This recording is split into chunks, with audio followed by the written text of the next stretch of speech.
Hello and welcome to History of the Present. I'm Brian Daitzman, host of History of the Present and editor-in-chief of the Intellectualist. History of the Present is co-produced with Lincoln Square. It is a long-form interview series about the forces shaping our world and the history that brought us to this present moment.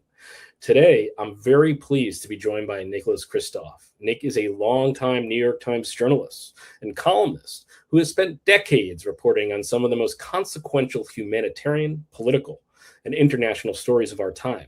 He joined the New York Times in 1984 and spent much of his early career as a foreign correspondent, including extensive reporting across Asia. He has won 2 Pulitzer Prizes. In 1990, he and his wife, journalist and author Cheryl Wudunn, won the Pulitzer Prize for international reporting for their coverage of the democracy movement and crackdowns surrounding Tiananmen Square in China. In 2006, he won another Pulitzer Prize for his columns on Darfur in Sudan. His latest book is the memoir Chasing Hope, A Reporter's Life.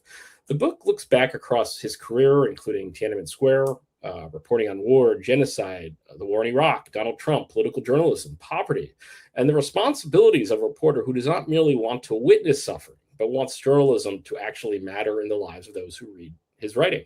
And beneath all these experiences, it's a larger question that feels particularly important at this moment. After witnessing war, repression, genocide, and extraordinary human suffering, Nick, why are you so hopeful? Nick, thank you very much for joining me today. It's an honor Good to to be have with you. you. Nick, I really want to begin where you suggested we begin in our initial conversations. You told me that covering Tiananmen Square massacre in 1989 was one of those experiences that particularly shaped you. You also return to that period extensively in your book, Chasing Hope. And you talk about walking alongside student protesters, watching extraordinary numbers of people pour into the streets of Beijing, and being struck by the willingness of young people to place themselves at enormous personal risk. So I want to start not with what Tiananmen has come to symbolize, but what you actually experienced. So can you take me back to Beijing 1989? What did you see during the Tiananmen democracy movement? And what did that experience change in the way you understood power, authoritarianism, and the role of journalism? Yeah, I think it had a profound impact on me in 2 ways. You just cannot cover this kind of mass movement and then that bloody suppression without feeling that human rights and democracy matter a little more. And I think that first of all, what really left a deep impression on me was partly a function of a certain amount of embarrassment I felt. Because, Brian, when I was covering that democracy movement, I wrote several times that in a somewhat condescending way, perhaps, that a lot of the protesters, and especially the farmers, the peasants from the countryside, the workers, that they talked about building democracy, but that they couldn't really define the kind of democracy that they wanted. They couldn't define the guardrails, the institutions that would make it work. And, there was some truth to that. But that terrible night of June 4th, 1989, when the troops moved into Tiananmen Square to mow down the protesters, just the bravest people I've ever seen were many of those peasants and workers. And, one of the stories that left a deep impression on me was of a bus driver, this salt of the earth bus driver who, could not have defined democracy in a meaningful way. But when he saw a huge convoy of troops approaching, he parked his bus across the road leading to Tiananmen Square to block the troops. And then he turned the engine off. He had the key in his hand. He stepped out. A soldier, an officer stepped out of the lead vehicle and ordered him to, move the bus. Yeah. And the bus driver said no. And the officer pointed his sidearm at the bus driver and said, "Move the bus." And this was evening. The bus driver hurled the keys as far as he could into the high grass by the side of the road. And I think about that guy. And did he survive the encounter? So we don't know. He was arrested, but whether that means he was shot, right behind the trucks, or whether he was indeed imprisoned, and if so, for how long, We just don't know. But I think about that guy, and he could not perhaps have defined democracy in some elegant way, but he was willing to die for it. And I've come to think, as the US has encountered authoritarianism in recent years, that in fact there is something we can learn from those Chinese protesters. Because I think in this country, precisely because we inherited democratic institutions, we don't necessarily understand how vital they are for society. And that left a deep impression on me, Brian, just, how much we can learn from some of those incredibly courageous protesters. And then, I think that the second thing that did for me was it just turned me much more toward human rights and understanding how often these kind of rights are violated, and the consequences not only for those individuals who suffer, but for the entire fabric of government and society around them. And something that struck me was, but before the crackdown, your account captures really an extraordinary sense of possibility. Students marching, people coming to the streets. For a period, no one yet knew whether the political system would accommodate this movement, suppress it, or fundamentally be changed by it. Standing there in that moment, did you believe that the protesters might actually secede, and we would see sort of the beginning of maybe a thawing or possibly a democratic spring per se in China? Yeah. I thought that then. I think most of us did. And I still think that it could have gone another way. That, there were debates among various hardliners versus more moderates in the Communist Party. Deng Xiaoping was then 84 years old, and he was strong enough to impose his will on other members of the leadership. But if he had been a little older, a little weaker, if he'd been gone from the scene, if he had not been able to impose his will, then I think we would have had a democratic revolution at that time, and China would today be a very different place. Could be the biggest democracy in the world. It would be.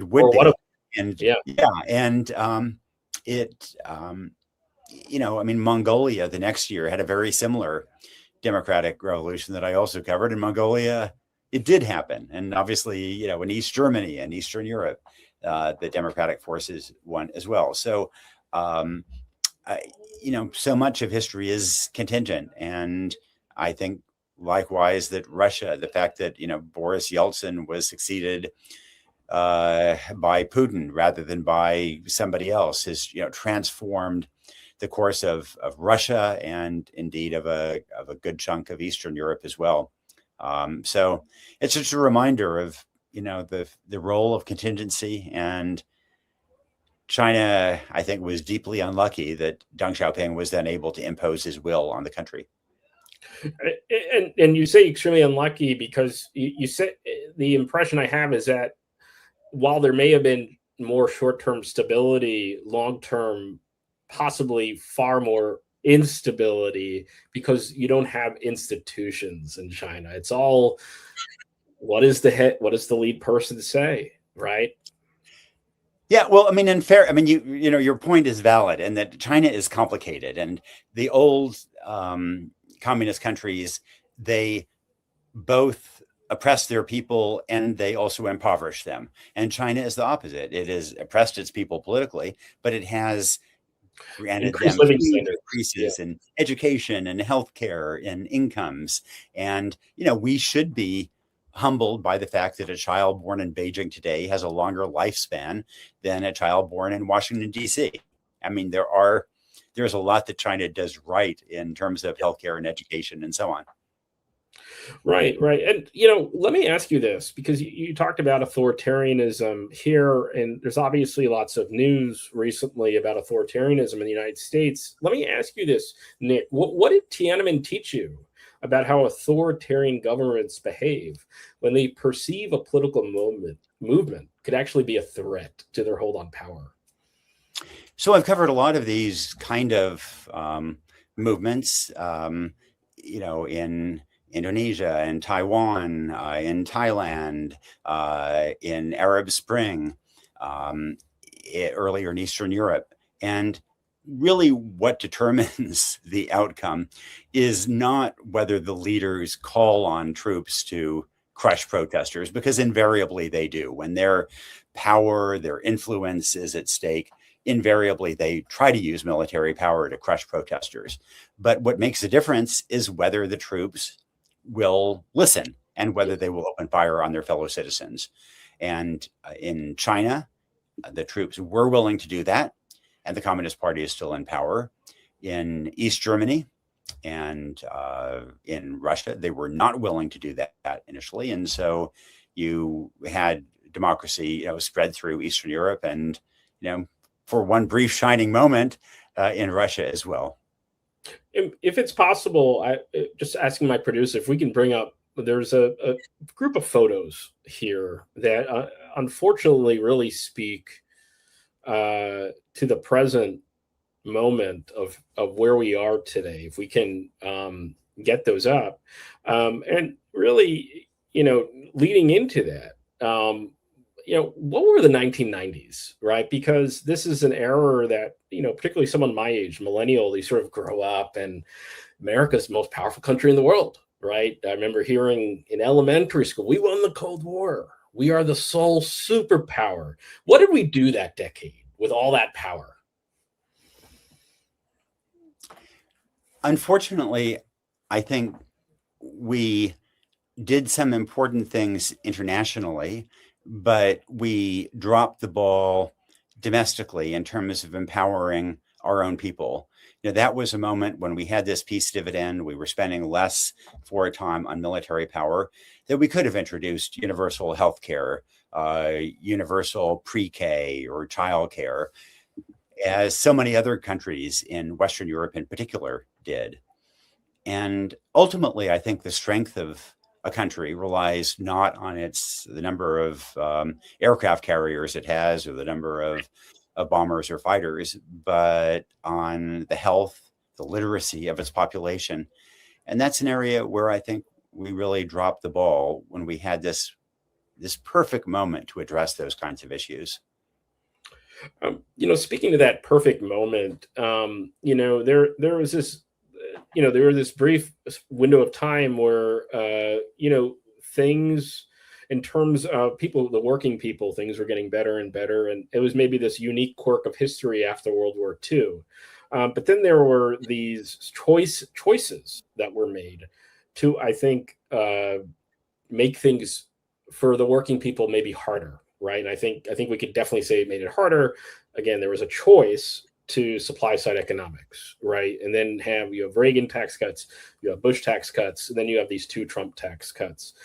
What have we shown, I think, the greater world by focusing really, it seems like at least the GOP seems to be primarily focused with tax cuts for the very wealthy. What have we shown to the world? Because at this point, like you said, the reading, the concerns about healthcare, all these things are still not fixed, right? They're actually much worse than they were in the 90s. What have we shown to the world by our priorities, Nick, if you can maybe speak to that? Yeah. As you say, that period from kind of 1945 to about 1970 or 1975 was this extraordinary moment where in the US, the pie was getting bigger and also was being divided more fairly. And so capitalism really worked very well in that period. And then after about 1975, a bunch of things happened at the same time. We dramatically increased the number of people incarcerated, I think, sevenfold over the period. We backed away from the trend line toward expanding healthcare, toward expanding the social safety net. High school graduation rates, which had been increasing, they stalled. Investments in education stopped. The trend toward equality in education stopped. There were, a bunch of things. We took a much more conservative direction. And it wasn't really clear in 1975 what was going to happen. And, there were those who argued that this is going to revitalize our economy.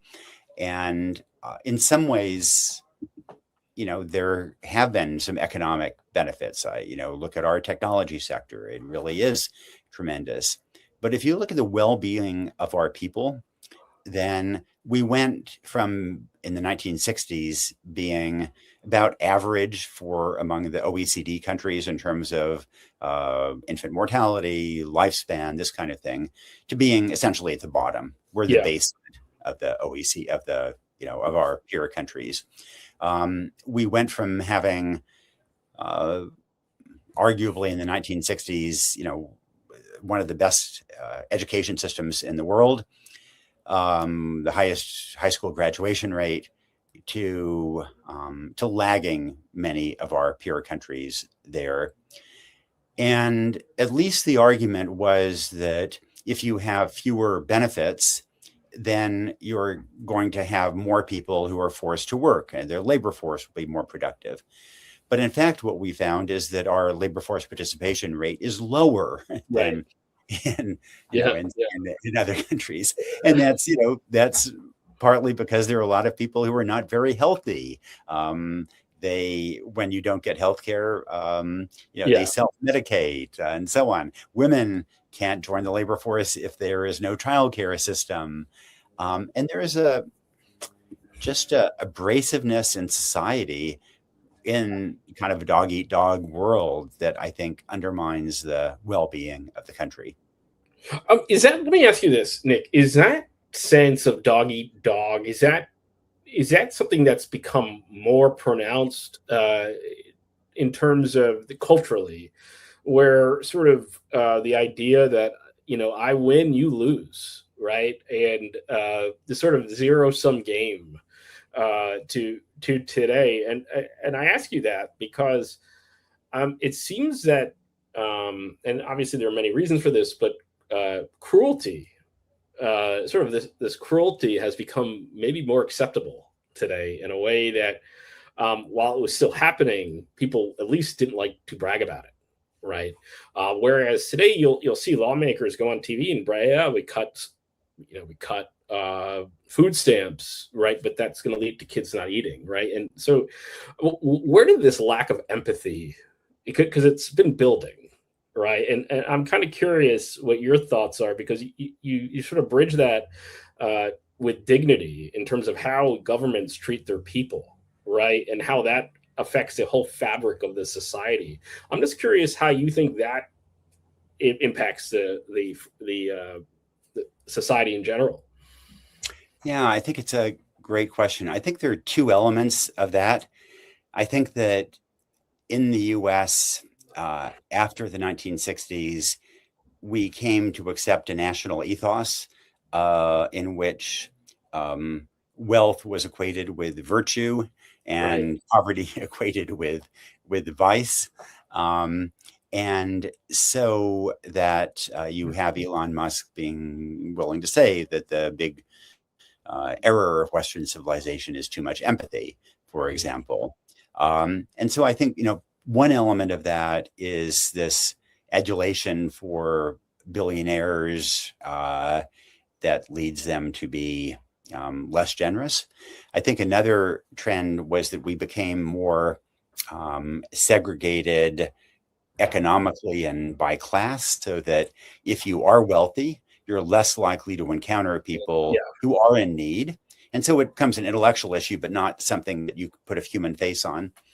And I think the last element is that for a lot of working class Americans, they really feel that they are scrambling and struggling and have less bandwidth, if you will, for empathy. And I think that has been one of the reasons for the tensions between the white working class and the Black working class, for example, and between the Black working class and immigrant Latinos, for example. I think back to the 1960s and how it was that white America grudgingly, and very grudgingly, was willing to pass civil rights legislation and have a few extra seats at the table.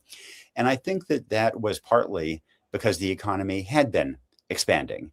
And that, the cohort born in 1944, 90% of them by age 30 were earning more than their parent had been Yeah. earning Yeah. at that time. Whereas by 1984, the cohort born in 1984, so, young, people today, only half of them are earning more. And if you're at the lower end of the education spectrum, you're probably earning less than, adjusted for inflation, less than your parent was at that same age. And so I think that does create, less willingness to make a place at the table for whether it's people of color or for immigrants, that this dog eat dog kind of ethos does become more widespread across the entire country. And I think that's really sad. What did 9/11 mean to you? Obviously, we all experienced it differently, but also as your role as sort of a journalist and someone who chronicles, these sorts of historical events. Why was this? What about this event has such powerful impact today? One of the lessons that I've seen of history is that when people are afraid, when a society is afraid, we make terrible decisions. I think that one of the reasons why we as a country took a wrong turn in the 1970s was a fear that was a consequence of the chaos of the 1960s. Yeah. And so as a result, we elected Richard Nixon in 1968. We took this, hard turn and the war on drugs and all kinds of things. And I think that after 9/11, likewise, we were scared. Yeah. And that led to, whether it was Islamophobia, to prolonged war in Afghanistan, to the invasion of Iraq. And I think that, there is something, the war in Iran right now, which seems to be just an enormous strategic failure to me, again, reflects manipulation of those kinds of fears. With 9/11 and the Bush presidency, what was your take on the Bush? I'm just curious, what was your take on the Bush presidency? Because in hindsight, relative to the current Republican president, he looks much better, right? And even the Iraq debacle looks like far more preparation than what happened in February 28th in Iran. How do you think the Bush administration, though, there was so much, so much lying, right? You talk about swift voting, right? With people who are not politically around then. There was a Democratic candidate for president named John Kerry, Senator John Kerry. He was a Vietnam War vet. He had Purple Hearts. He was on these boats in Vietnam, and Republicans, and I believe it was called a group connected to Karl Rove. It was called Swift Vote. It was called Swift Vote Veterans for Truth or something.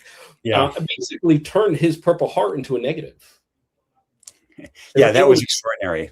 They took a war hero and they made him into a coward. Yeah, I covered that quite a bit that year, and I remember thinking that it partly had to do with the decline of the traditional news media, because there had always been various allegations against presidential candidates, but if they weren't credible, then the mainstream media would not give them airtime. And I think that in 2004, we saw that, John Kerry was a war hero, because of leading the Swift vote. And we would never have treated these, crackpots who tried to describe him as a traitor. We would never have gotten that airtime. But by 2004, you had enough mechanisms to get the word out. You had Fox News already. And so those allegations did get airtime. And I think that's obviously expanded since then, that it is now a lot easier to fabricate things about politicians and present them in ways that are completely contrary to fact. And so I think with videos, with the possibility of using AI to create fake videos, that may become even more of a problem down the road. Yeah, part of the problem, I think, is really a problem of it's an epistemological. It has to do with the nature of reality, right? You can't, you can't have two claims that are 180 degrees from each other, both being right, right? Unfortunately, though, we've created this because of the information environment is really so toxic and really dangerous. Not just to national security, international security, but also to our democracy, as we've seen, really starting in 2016 with the really, the foreign interference in the elections. Is the information space becomes so polluted that no one knows what's true anymore. Yeah, and I think that is kind of a strategy of Russia, for example, that they don't necessarily expect people to believe their propaganda, but they want to confuse everybody and make it kind of unclear what the truth is. And Right.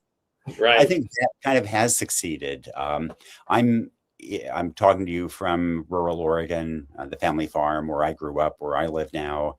And this is an area that is voted about 2-to-1 for President Trump each time. A lot of my friends don't get vaccinated. They're very suspicious of kind of everybody.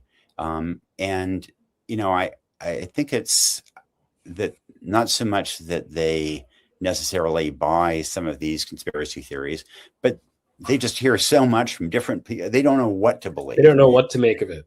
Yeah, exactly. Yeah. And I think that President Trump has been very successful in that context, in enjoying impunity for acts of corruption, for example, and in winning votes. How much do you think, and I've heard this conversation go a number of ways, how much, and I think it's both, how much is Trump both symptom, cause, accelerant? So I think in the US, we tend to think that everything is about President Trump. Mm-hmm. But I would note that if you look at Western Europe, for example, that there has been a similar eagerness for kind of authoritarian figures, the leaders, to the right. Yeah. You look at Nigel Farage in Britain. You look at the National Front, or as it used to be called in France, at Geert Wilders in the Netherlands. In Germany, I think the AfD is now roughly ranking number 2 in the political parties. And all this would have been unthinkable. And I think it does reflect this anxiety among working class people in particular, a sense that they've been betrayed by their leaders, a sense in particular of resentment at borders not being secure, and a sense that liberal leaders, these sort of overeducated elites that are kind of looking down on them, aren't looking after their interests and have betrayed them. And I think Democrats in America, have to confront the fact that we've lost the hearts of a lot of people who we purport to represent. You covered some pretty horrific war zones and genocides, and seeing a side of humanity that thankfully most of us will never have to experience. What was, Minneapolis? We recently did an episode with Aaron Rupar of Public Notice, who's a journalist from Minneapolis, and he wrote about having these federal security forces in his city, intimidating, scaring, obviously killed 2 American citizens, and other Americans have been arrested and killed, etc. Where do you think we are right now in terms of our democratic resilience? So I think that too often we think of democracy as an on-off switch, and it's a dial. And, there is no doubt that we've gone downward in that dial. And that pains me. I covered the democracy movement in Taiwan. And when I first went to Taiwan, it was a military dictatorship that was brutally suppressing people. And now there are a bunch of different organizations that rate countries in terms of where they stand on democracy.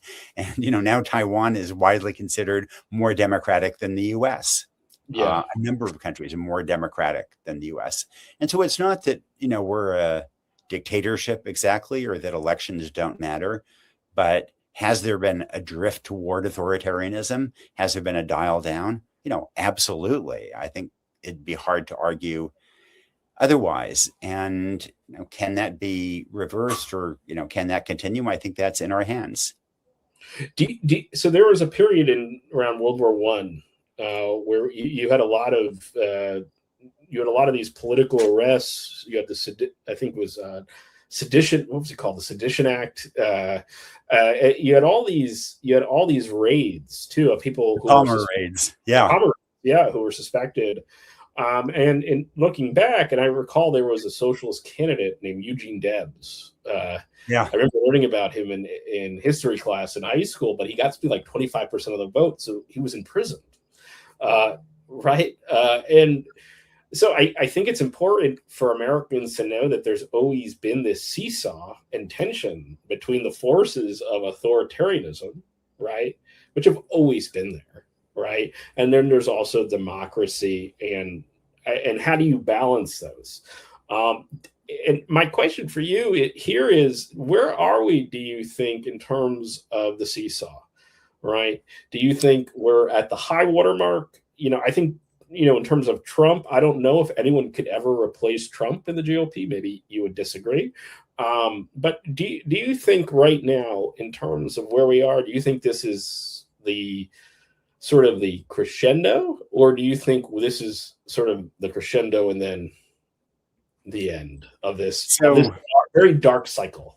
Yeah. So, you're absolutely right about this seesaw, and I have a lot of conversations, sometimes arguments with friends of mine who are very pessimistic about this and think that democracy is, that elections are going to be canceled in the U.S., that democracy has no future in the U.S. They're, getting passports for Canada or other countries. And now it may just be my brain chemistry and innate optimism, but I think that actually Trump has done a pretty good job discrediting that model. And Yes. I think there is a pretty good chance that Democrats will win both houses of the Congress this fall. I think that actually many members of the Republican Party have been forced to declare fealty toward Trump, but don't actually believe it or mean it or think it. Yeah. And so, I think that and the Iran war has been such a catastrophe. Polling has shifted.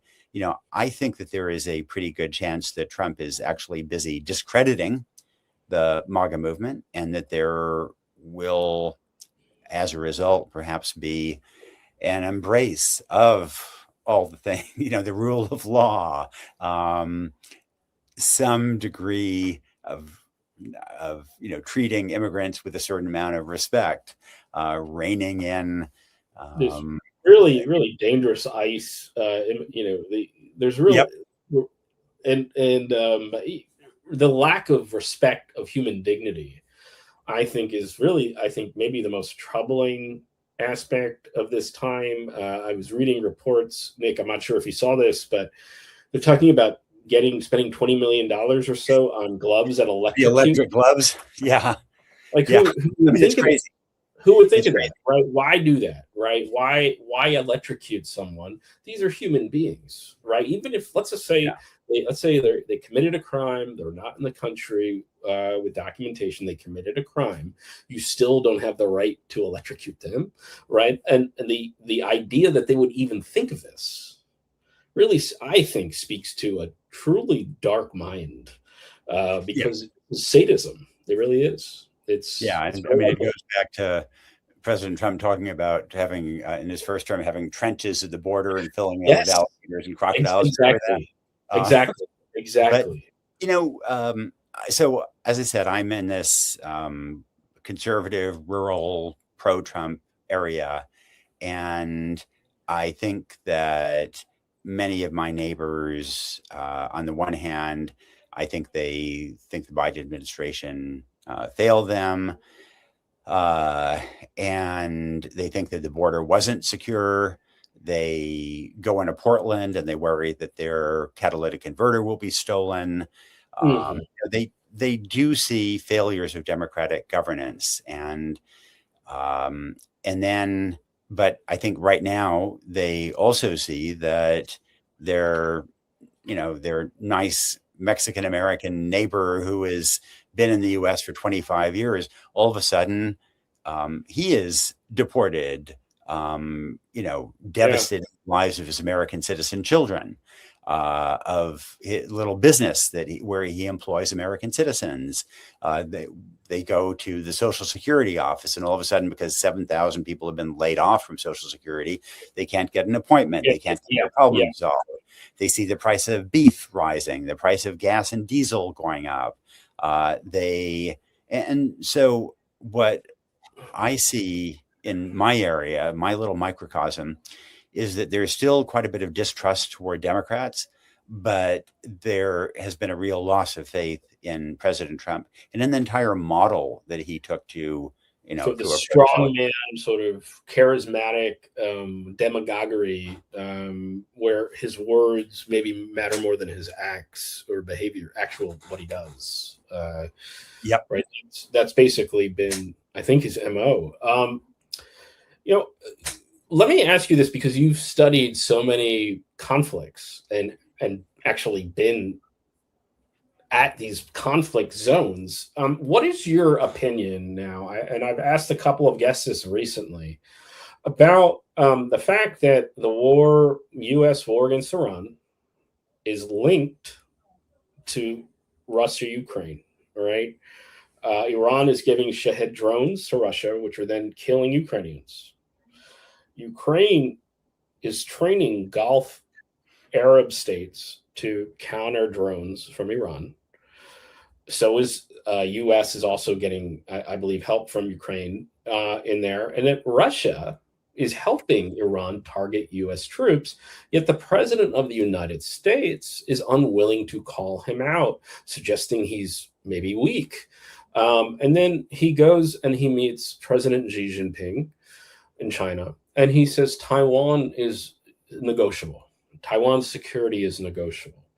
And then you couple that with the fact that we have depleted munitions, right? There's been a lot of reporting on that. How concerned are you that we could be on the precipice of a global conflict, Nick?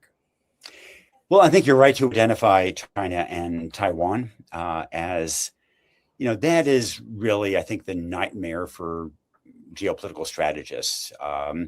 My view is that a war over Taiwan is unlikely in the next few years, but I also think I might be wrong. It is possible. Right.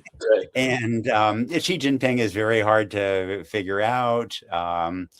And so you want to do everything. And, the solution is not to win a war that might end up being a nuclear exchange. It is to deter China. Right. And so how do you deter China? Well, it would have been in part if we had done more to support Ukraine and make Russia pay a price for its aggression. I think that right now Xi Jinping will look at the Taiwan Strait and he will think, well, that judging from how well Ukraine is doing right now, that it could be risky to attack Taiwan. But he'll also see that the U.S., he may see as a paper tiger, that it doesn't have the munitions to do anything serious. Iran manages to clobber it. And so, and China is much more capable at hitting Guam, hitting American bases in Japan, South Korea, elsewhere.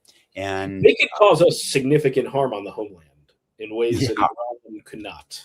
Yeah. Well, Iran could do terrorism, but China has intercontinental ballistic missiles. Right. Yeah. And, and Trump clearly doesn't have the inclination to support Taiwan that Biden did. On the other hand, though, um, you know, I, so I think that it has been evident that drones, both air drones and sea drones, can be pretty effective in taking on an invader and an aggressive country. And so, that might give Xi Jinping pause. On the other hand, he can also see how those similar drone capacities can be used to stop ships from approaching an island. And Taiwan is very, very vulnerable to a blockade, Yeah. and drones can enforce that blockade. And Taiwan maybe has 2 weeks worth of natural gas. If Xi Jinping wanted not so much to invade Taiwan, but to cut undersea cables, to stop oil tankers and natural gas providers from reaching Taiwan, he could bring Taiwan to its knees. And I think that is something that I particularly worry about. That's what I've been hearing, is not so much a conventional sort of D-Day sort of assault, which would obviously be either would be nightmarish, right? But this would be more of a, we have a boat here, we have a boat, then there's another boat, and it's sort of over months maybe, right? And they could just take their time. And the president, unfortunately, has shown no inclination to make clear that Taiwan is a priority. When he was talking about the chip industry in Taiwan, he said they stole it from us. They stole it from us. Yeah. They should bring it back to the United States in case something happens. And since you mentioned the chip industry, it's worth noting that if there were a war in the Taiwan Strait, that this is even if the U.S. should not get involved, this would be a regional war that would have global consequences. It would create a global economic depression simply because TSMC in Taiwan is producing 90-odd% of advanced chips worldwide. And what would happen if Japan, South Korea, Philippines, Vietnam began responding, and the U.S. I mean, that's sort of, right now, this. We have these ships right now in the Middle East. There's reporting that some of the service members don't believe they're being treated well. Yeah, the Abraham Lincoln. And that's bad. But the problem is we don't have a president with compassion or empathy. And so instead of saying, let's fix this, he'll deny it, and then it gets worse, right? But that doesn't fix the underlying problem, right? And that's why I'm very concerned, because it looks like, from where I'm sitting, and from the reporting I've read, it looks like Russia is about to mobilize 500,000 people, just based on the reporting. And so I'm always very concerned, because the president has not shown a commitment to NATO, to democratic allies, and has shown an unnerving deference to people like Vladimir Putin, Kim Jong-un. And so this is a genuine real concern.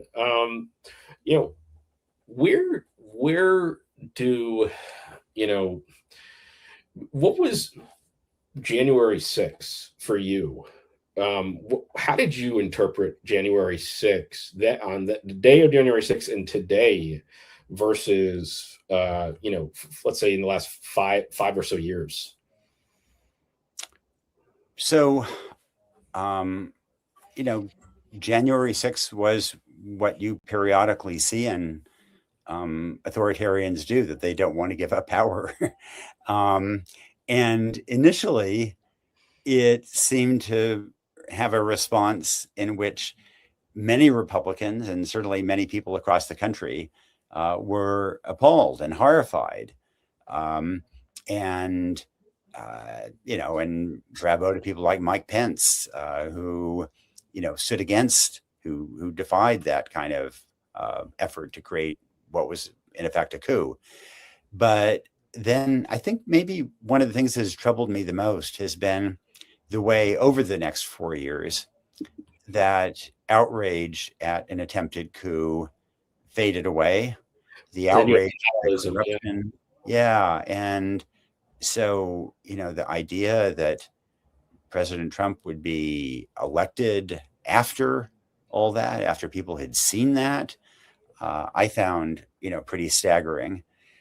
I mean, I should say that I think that if Democrats had, if Biden had not run for reelection, if Democrats had nominated instead of Kamala Harris, who I think, was taken by many voters to represent a status quo that they desperately wanted to leave. If instead Democrats had nominated Josh Shapiro and Gretchen Whitmer, I don't think we'd be having this conversation or be, struggling with this kind of issue. I think we would be on a different path.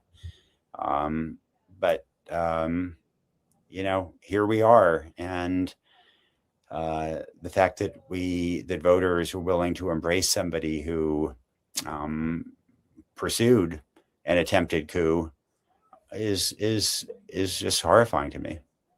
How do you think history will look at someone like House Speaker Mike Johnson, Nick?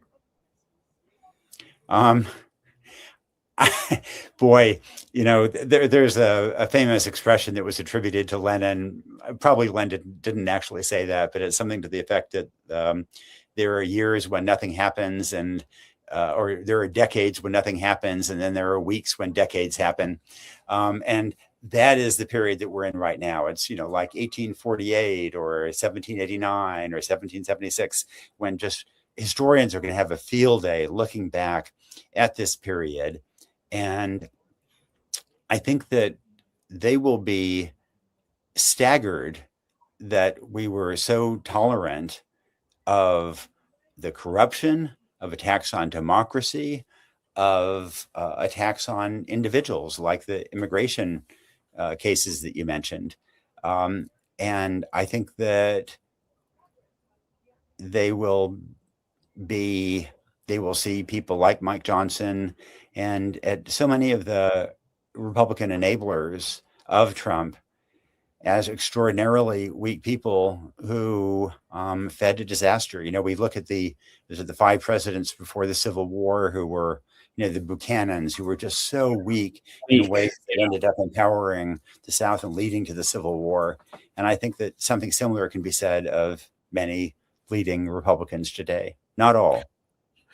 Nick, if we can, so we have a little bit of time left. If you can, can you just tell the audience about your recent trips, throughout the United States, where you were, why this is so important to you?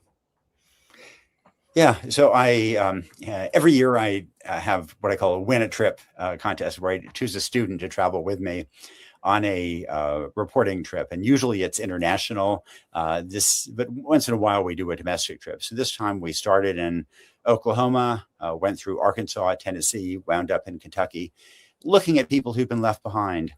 And it is, I mean, I think that there are so many people who just inhabit a different planet than kind of the middle class, upper class. We're talking about on the extreme, but the extremes are pretty big. The number of people, pretty big. Yeah. It's it's kind of working class America.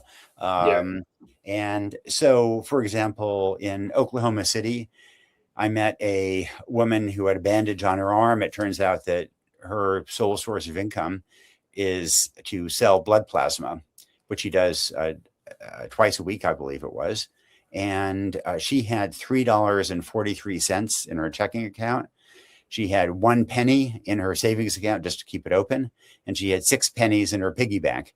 And that was the sum of her assets. She cuts her own hair.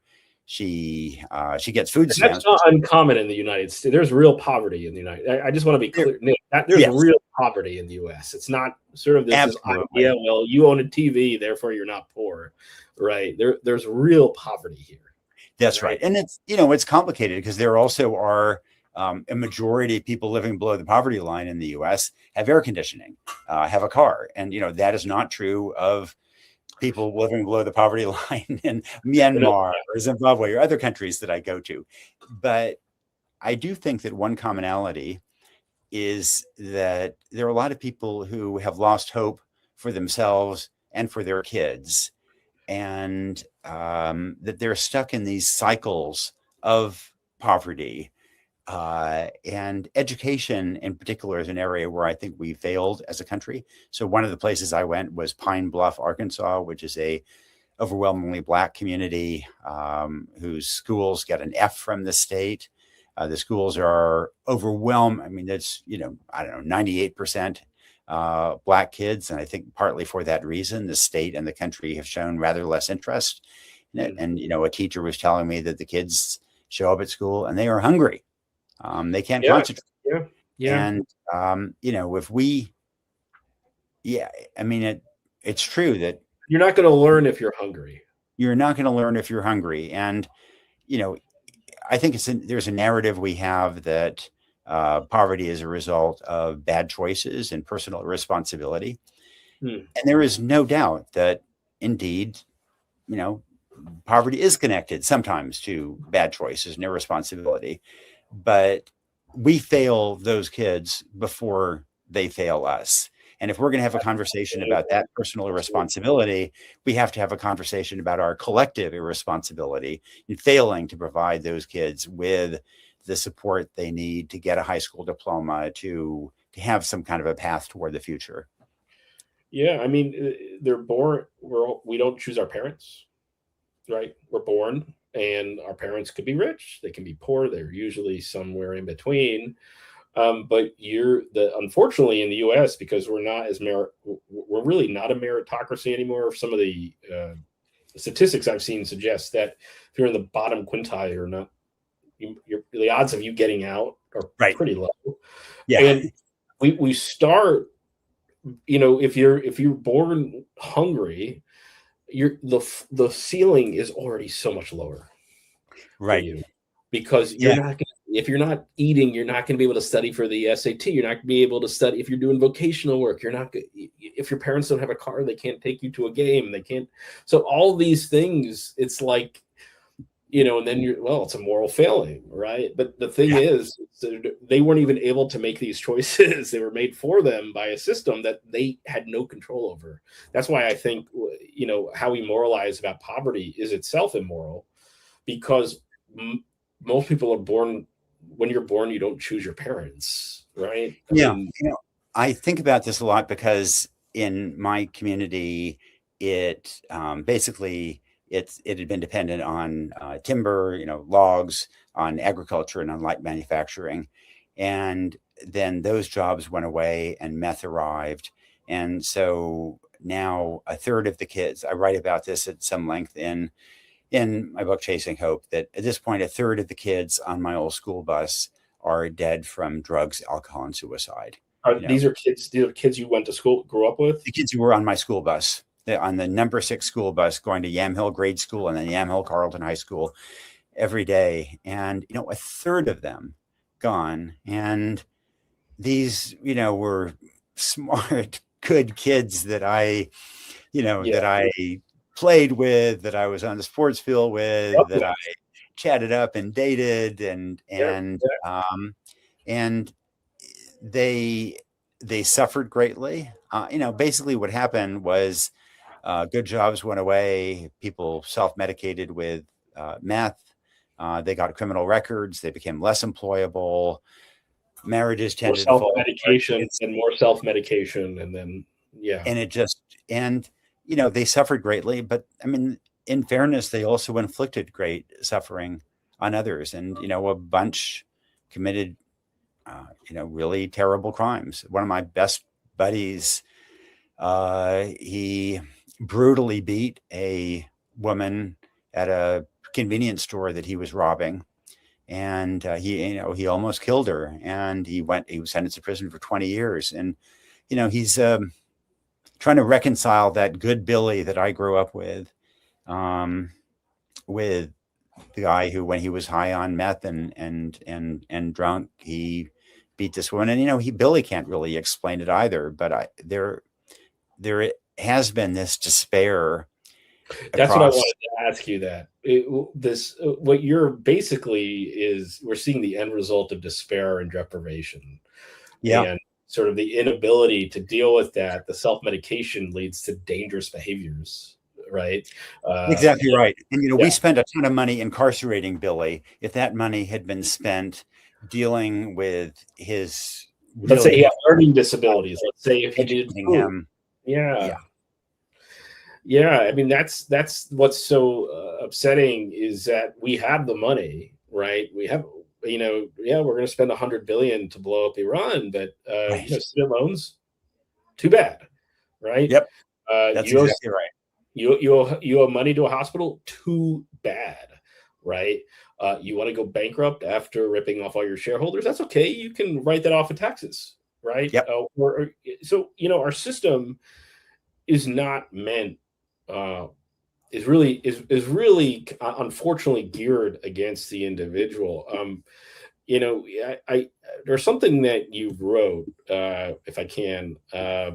It was about hope, and maybe we can end the interview here. But basically, how I took it was that part of your role as a journalist is trying to is trying to find the hope, right? Or trying to at least explain it partially. Maybe I got that wrong, but if you can maybe speak to that, because we talk about a lot of very heavy stuff, but you really you describe why hope is important as well. Yeah, I think that often in journalism, I think social critics, I think people in the nonprofit world, that we are so focused on highlighting everything that is going wrong, just, very understandably, that we don't also acknowledge that there are things going right, that there are ways we can address these problems, ways we can imperfectly fix them. And I fear that the upshot of this negativity is that we leave people feeling kind of hopeless and surrendering and thinking, oh, there's nothing we can do about it. And in fact, what I have seen around the world is that these problems are difficult and that there's no perfect solution, but that there are things we can do to, if we understand that there is a possibility of change, we can put our shoulder to the wheel together and we can make a real difference, not for everybody, but for people in a really meaningful way. And so that is why I have, in my reporting, in my books, I've tried very much to fully acknowledge all the problems we face, and they are so real, but also try to highlight solutions journalism, so highlight paths forward that can mitigate these problems and provide us with a path ahead. And and let me ask you this, maybe the last question, about perfect being the enemy of the good. Do you have any opinion on that? Oh, very much so. I'm a deep believer in incremental, iterative processes that find a path forward. And in Chinese, there's a wonderful saying that to cross a creek, that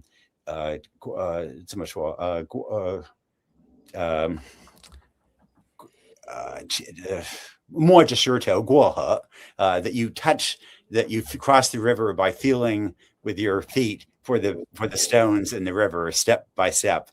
And